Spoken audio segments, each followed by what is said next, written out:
సౌందర్య కూడా చెయ్యను అని చెప్పిందండి. చేయనని చెప్పిందండి. అంటే అలీ గారి అడ్వాన్స్ తీసుకున్న తర్వాత చేయనని కూడా చెప్పేసిందండి. సినిమా చేయను, 15 రోజులు టైం ఉందండి, నేను చేయనలేదు.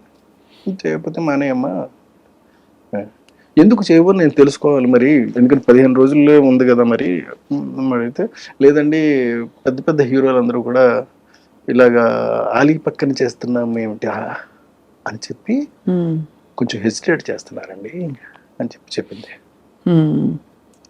సరే పాపం, సర్లే తప్పే ఉందమ్మా, నీ నీ నీ భవిష్యత్తు నువ్వు ఆలోచించుకోవాల్సిన అవసరం మాత్రం డెఫినెట్గా ఉంది, నువ్వు ఆలోచించుకో, ఏం ఇబ్బంది లేదు, నేను వేరే హీరోయిన్ పెట్టేసుకుంటానులే అని చెప్పి వెళ్ళి ఇంద్రజని ఫైనలైజ్ చేశానండి.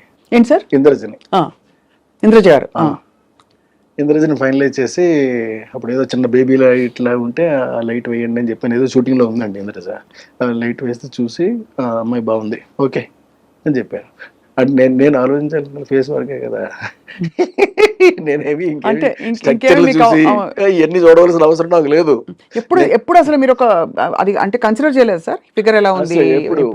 ఫిగర్ గురించి నేను పట్టించుకోనండి, ఫేస్ మాత్రం పట్టించుకుంటాను, చాలా ఎక్కువ పట్టించుకుంటానండి. ఎంతలాగంటే నేను బాగా డీపర్గా వెళ్ళిపోతానండి.